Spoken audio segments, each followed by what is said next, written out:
खरं तर या बाबतीत मोठे प्रभावी आहे.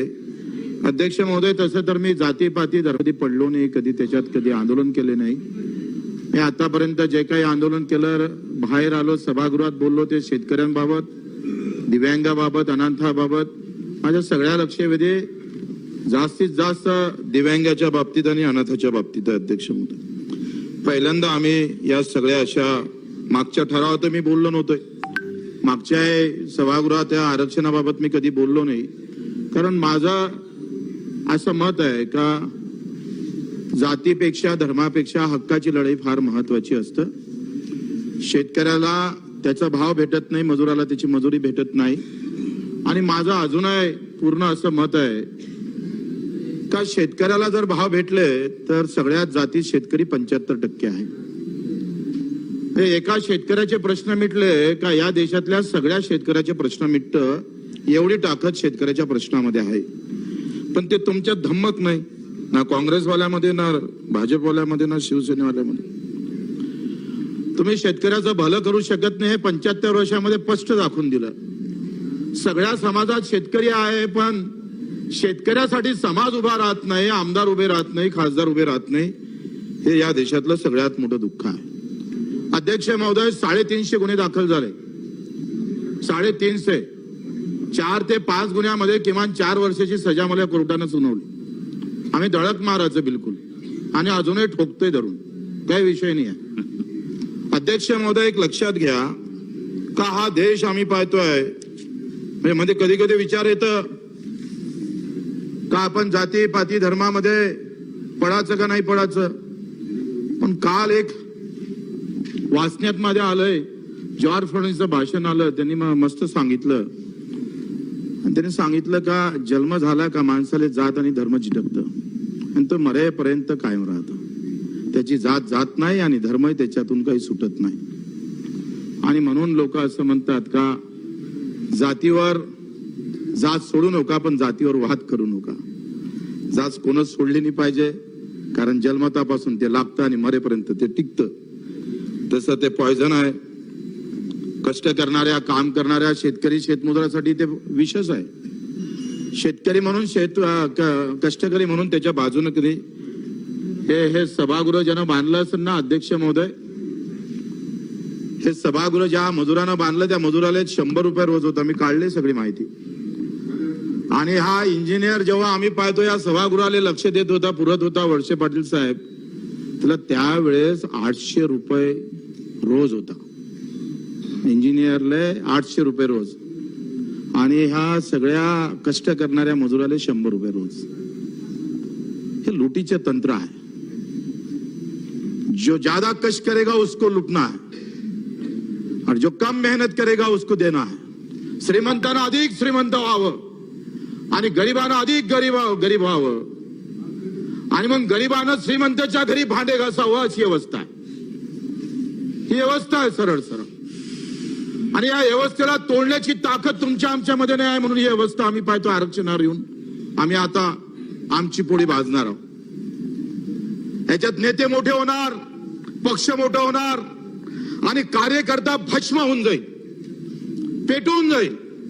अरे मोठे मोठे कार्यकर्ते, मोठे मोठे मंत्री महोदय जर आम्ही पाहतोय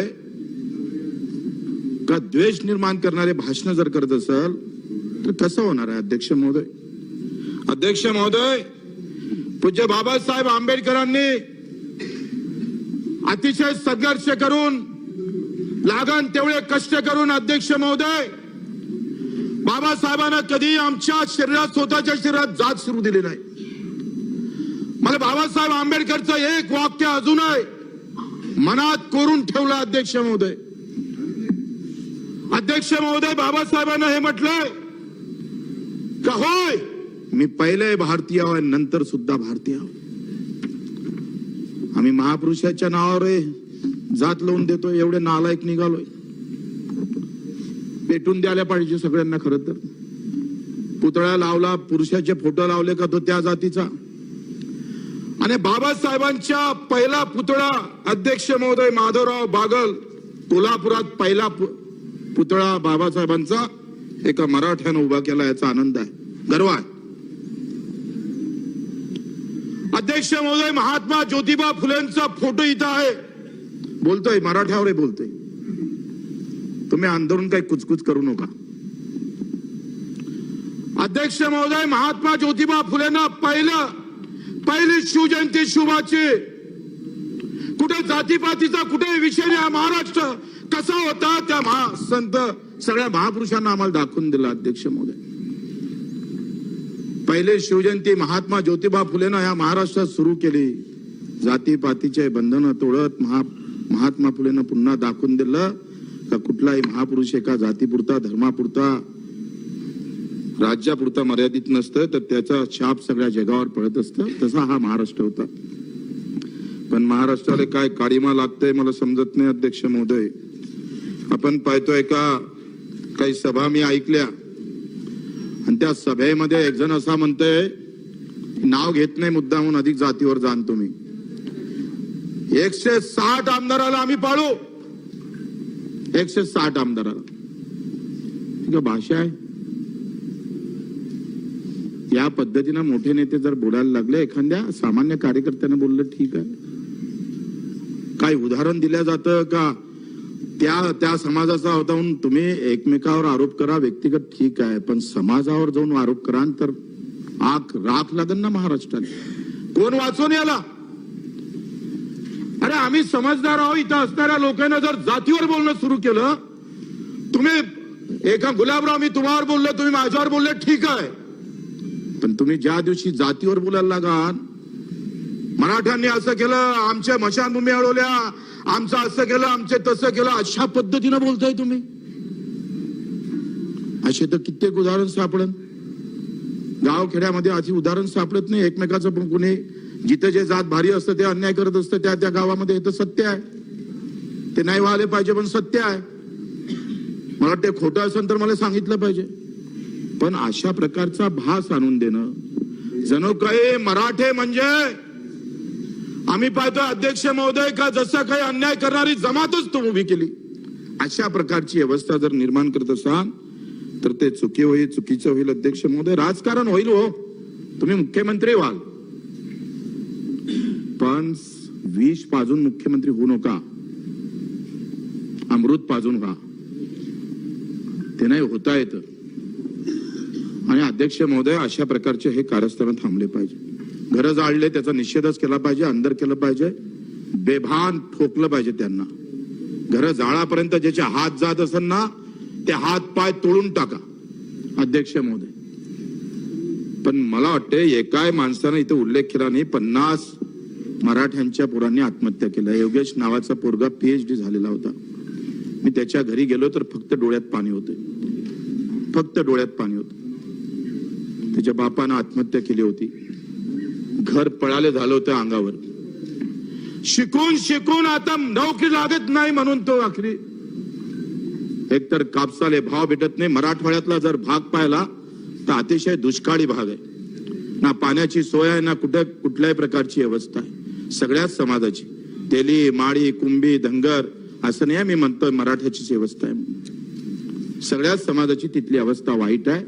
आपण पश्चिम महाराष्ट्रात गेलो तर किमान पाण्याची व्यवस्था आहे आणि इकडे आलो तर मराठवाड्यात मात्र साधी पाण्याची व्यवस्था पण तिकडे नाही आहे. आणि मग अशा अवस्थेमध्ये आरक्षणाचा आधार पकडला आणि ते भेटत नाही म्हणून आत्महत्या केली.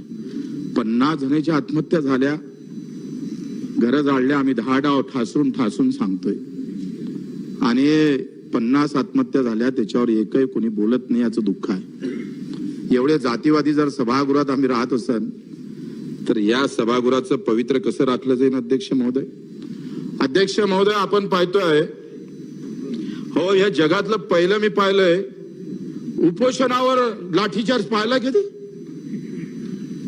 आंदोलन झालं, असा मोठा लॉंग मोर्चा निघाला, कुठे गोटमार झाली, आम्ही पाहतोय. पण बसलेल्या ठिकाणावर लाठीचार्ज होत आहे. मी जरी सरकारमध्ये असलोय तरी सत्य महत्वाचं असतंय. आणि मग हे दुःखद गोष्ट नाहीये, ही वाईट गोष्ट नाहीये. नाही उचलले असते, नाही जबरदस्ती केलं असतं, काय फरक पडला असता. पण उचललं आणि तुम्ही त्याला हवा दिली. द्यायची होती का दिले?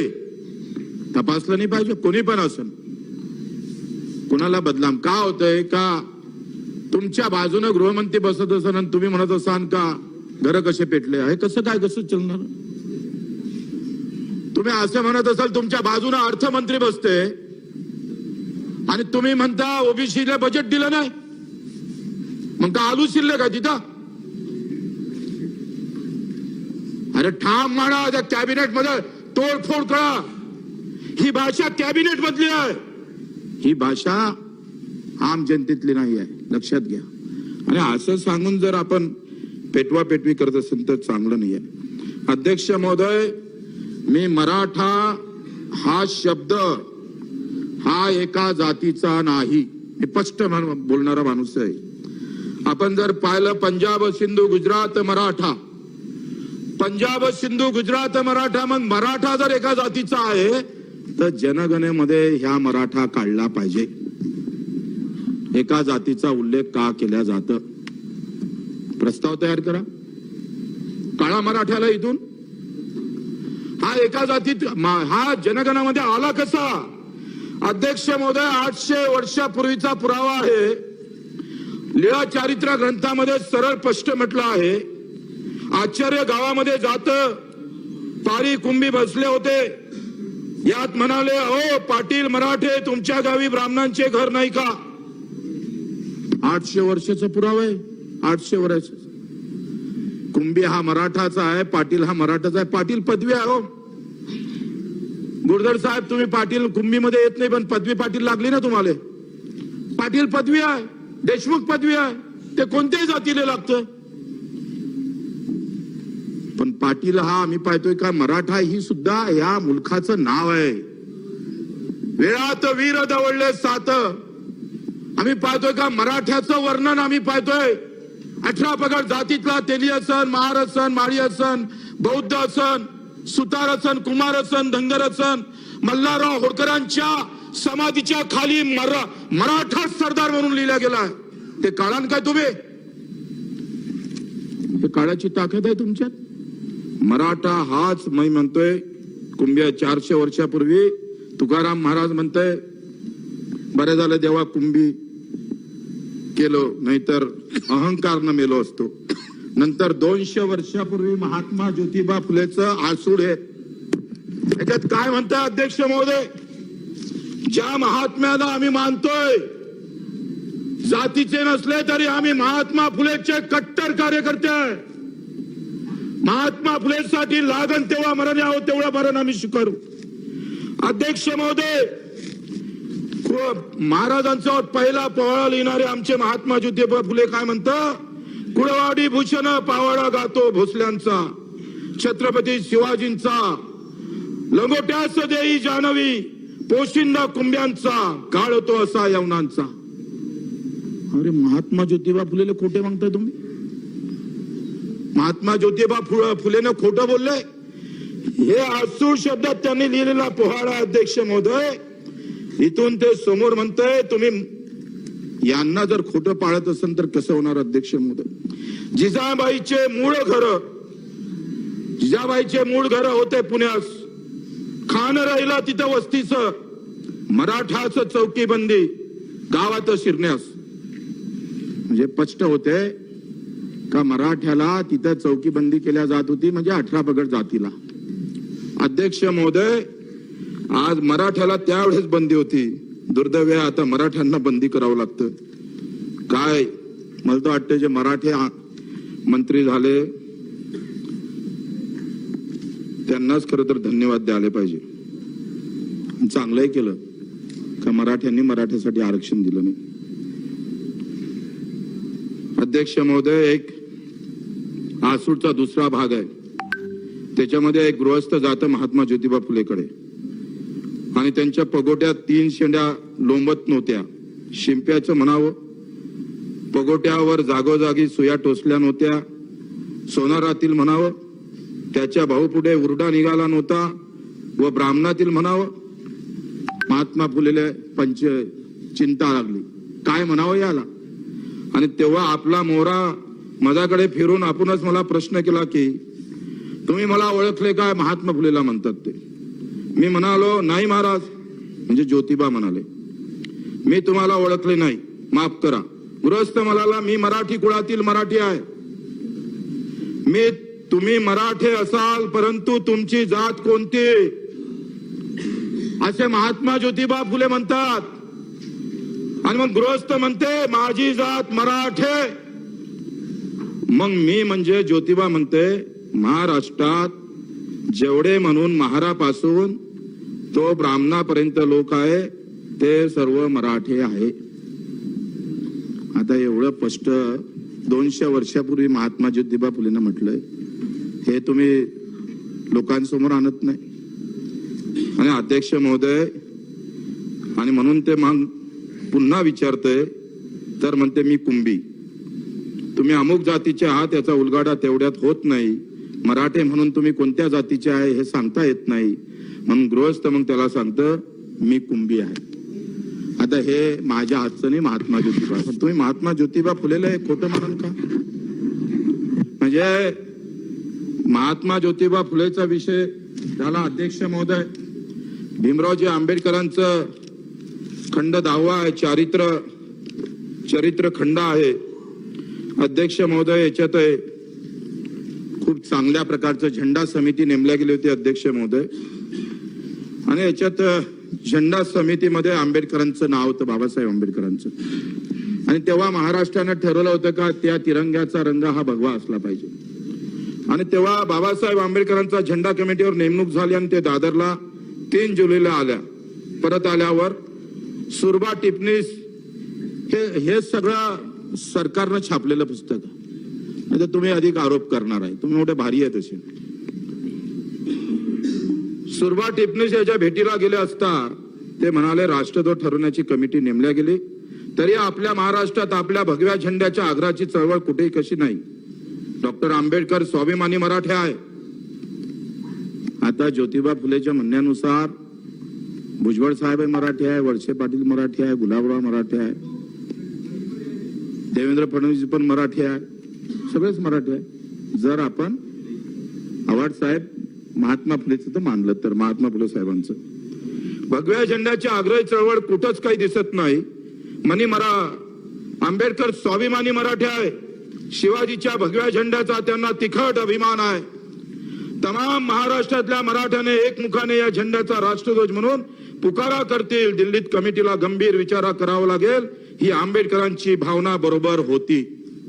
आता एवढं स्पष्ट असताना सुद्धा म्हणजे एखादा माणूस मी माणूसच आहे रे बाबा, तुम्ही म्हणताय नाही माणूस नाही, तुले देवाच्या घरी पाठवतो, देव मला सांगन आणि मग तुले आम्ही मानन का हा माणूस होय. केवढे भयाट तुत्रे लोक आहे.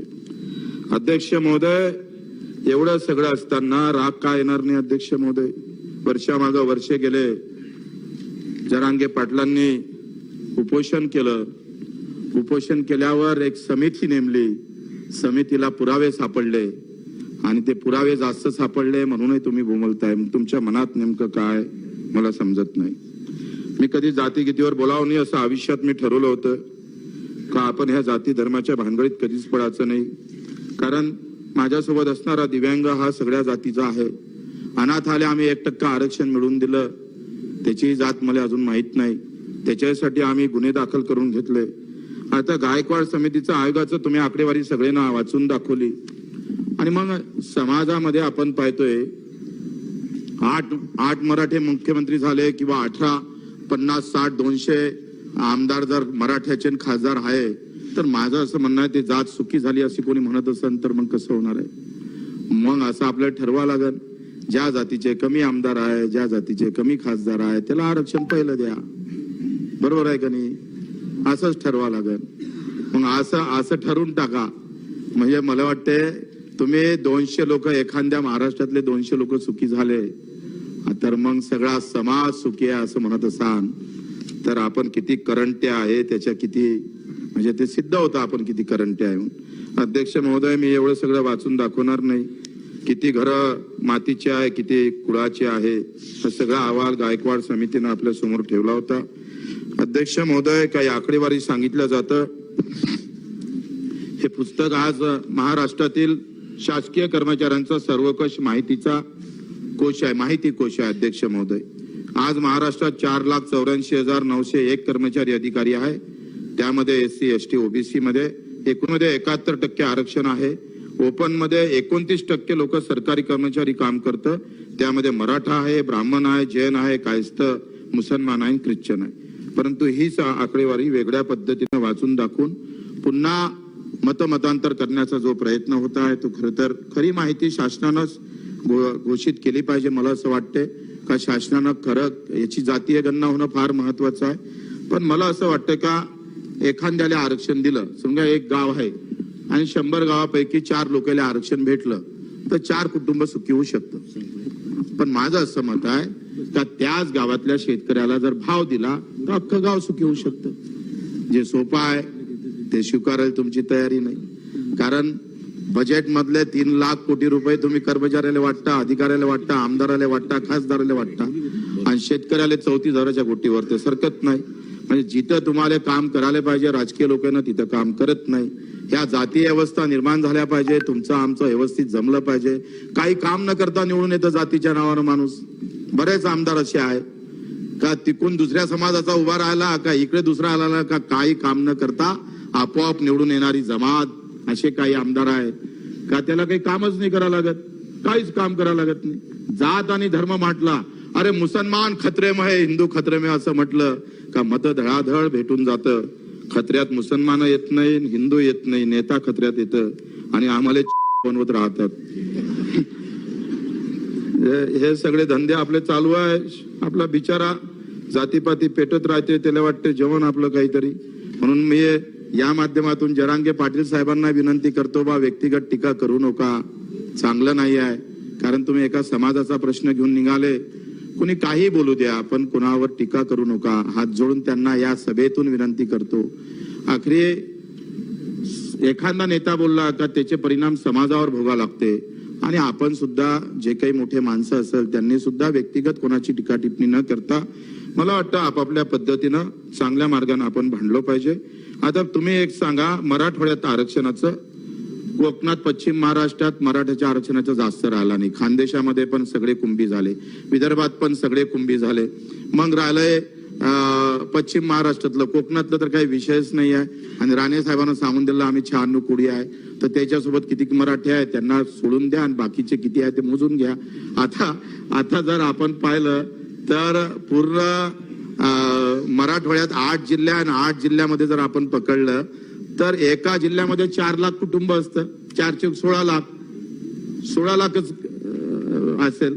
आता 4 लाख गुणिले 8 चौक 32 लाख, 32 लाखाचे अर्धे मराठे पकडा तिथं असेल, म्हणजे राहिले किती 16 लाख. 16 लाख गुणिले जर आपण एकंदरीत म्हातारे गुथारे सोडले तर 50-60 लाख मराठ्याचा हा विषय आहे. पण एवढा आपण अंगावर घेतला का आता महाराष्ट्र कधी कधी झोप लागत नाही, चिंता लागतं का कधी जातीच्या नावानं जर घर पेटले तर मग हा छत्रपतीचा, हा शाहू महाराजाचा, हा ज्योतिबांचा, अहिल्याबाई होळकरांचा हा महाराष्ट्र उद्या कोणत्या तोंडानं तोंड दाखवून देशाले. अरे आपल्याला तर जबाबदारी दिली छत्रपतीनं देशाचं संरक्षण करण्याचं आणि तुम्ही आपसात भांडायला लागले आणि ते कायच्यासाठी तर आरक्षणासाठी. मला वाटतं या महाराष्ट्रानं भुजबळ साहेबांना, परळकर साहेबांना, जरांगे पाटलांना तुम्ही आम्ही सगळे एकत्र व्हा आणि एकदा शेतकऱ्यासाठी भांडा ना. काय हरकत आहे? पक्ष गिक्ष झेंडे बाहेर काढा, तुमच्यात एवढी ताकद आहे का तुम्ही जर शेतकऱ्यासाठी बाहेर निघाले तर मला वाटतं आरक्षण 15,000 रुपये क्विंटल कापसाले भाव भेटू दे, 10,000 क्विंटल तुरीला, आपल्या याला सोयाबीनला, 15-20 क्विंटल तुरीला. आम्हीच तर नोकर ठेवतो येले सगळेले, आम्हीच ठेवतो आमच्या खटल्यावर. 40,000 रुपये महिना देतो आम्ही काय दुसरीकडे कामाला जातो. पण आम्ही एवढे बदमाश लोक आहे, राजकीय लोक, म्हणजे मी पण आलो त्याच्यात. आपण सगळे बदमाश आहे. ते जेव्हा जनतेला समजन तेव्हा तुम्हाला पेटवल्याशिवाय राहणार नाही. पक्का 100% खरा आहे. आणि म्हणून शेतकऱ्याचा विषय बाजूला सोडून मला वाटतं शेतकऱ्याच्या विषयातच या देशाचं भलं आहे. शेतकऱ्याच्या विषयात शेतकरी, मला सांगा कोणत्या जातीत शेतकरीने एवढं सांगा. आणि म्हणून आपल्याला विनंती करतोय, बरंच बोलायचं होतं, बेल वाजवलं, मला वाटते बेल वाजवते वाटतं. अध्यक्ष महोदय, आपण पाहतोय का याच्यामध्ये आपण एक केलं पाहिजे, एकतर ओबीसीला आरक्षण वाढवून घ्यायला पाहिजे. काय हरकत आहे? ओबीसीचं आरक्षण वाढवून घ्या, सगळे मिळून एकत्र व्हाव आणि ओबीसीचं आरक्षण वाढवून घ्यावं, त्याच्यात त्यांना घेऊन घ्यावं, असं होऊ शकतं. आता काही लोक असं म्हणतात का राजकारण चाललं जाईल, पंचायत समिती जाईल, जिल्हा परिषद जाईल, जिल्हा परिषद गेली तर आमदारकी चालली जाईल. तर आपण त्याचं शपथपत्र लिहून घेऊ का, पण तुम्ही पंचायत समिती जिल्हा परिषद लढूच नका, तसंही करता येईल. काय हरकत आहे? असं करायला काही हरकत आहे का त्यांनी लिहून दिलं तर? म्हणजे इतकी भीती आपल्या मनात काय मला समजत नाही. आणि म्हणून जातीपाती धर्मामध्ये मला वाटतं हे न पडता धनगर समाजाच्या आरक्षणाचा विषय आता दलित बांधवामध्ये आमचे मातंग समाज म्हणताय त्याचा अबकड करा, ओबीसी मध्ये अबकड केलं पाहिजे. सुतार सगळ्यात कमी आहे, कुंभार सगळ्यात कमी आहे, न्यावी सगळ्यात कमी आहे, लोहार सगळ्यात कमी आहे, त्याची तर गिनतीच नाही आहे, तो कुठंच बसत नाही आहे. या आमच्या सपाट्यामध्ये तो बिचारा कुठं सापडतच नाही. मग ह्या शिंपी आमचा लोहार गिवार याला अबकड द्या, तो कुठेतरी टिकला पाहिजे का नाही? ते संख्येनं कमी आहे म्हणून त्याच्यावर अन्याय करा का तुम्ही? त्याला पण आपण आरक्षणात ओबीसी मध्ये स्थान दिलं पाहिजे आणि त्याच्याही पाठीशी उभं राहिलं पाहिजे अशाही अपेक्षा करतो. आणि तुम्ही झालंच नाही तर मला असं वाटतंय का या राज्यात शांतता ठेवायची असेल तर पूज्य बाबासाहेब आंबेडकरांचे वंशज आमचे प्रकाश आंबेडकरलाच आता मुख्यमंत्री केलं पाहिजे. म्हणजे या देशामध्ये खऱ्या अर्थानं खरा न्याय ज्यांनी या ज्यांनी घटना दिली आमच्या देशाला, त्याच्यावर आम्ही कम से कम तेवढं तरी आपण केलं पाहिजे. अशा पद्धतीनं समोर झाले काय हरकत आहे? काही हरकत नाही. मला वाटतं हे तेव्हा शांत राहील सगळं. नाही तर मुद्दा म्हणून विधानसभेत बोलतो सगळ्या, कारण मला काही पक्ष नाही आहे, पण असं करायला काय हरकत आहे? का बरं दलित मुख्यमंत्री होऊ नये? का बरं माळी मुख्यमंत्री होऊ नये? का बरं तेली होऊ नये? तेलाचा मुख्यमंत्री झाला पाहिजे. आता लय झालंय, आम्ही 8 वर्ष मराठ्याला दिले, तुम्ही आम्हाला काहीच दिलं नाही मराठ्याला आरक्षण. आदिवासी मुख्यमंत्री आमचा राजकुमार कोण मुख्यमंत्री झाला पाहिजे? काय हरकत आहे? अध्यक्ष महोदय, आखरी समतेचा हा नारा फक्त बोलून चालत नाही, प्रत्यक्षात उतरावं लागतं.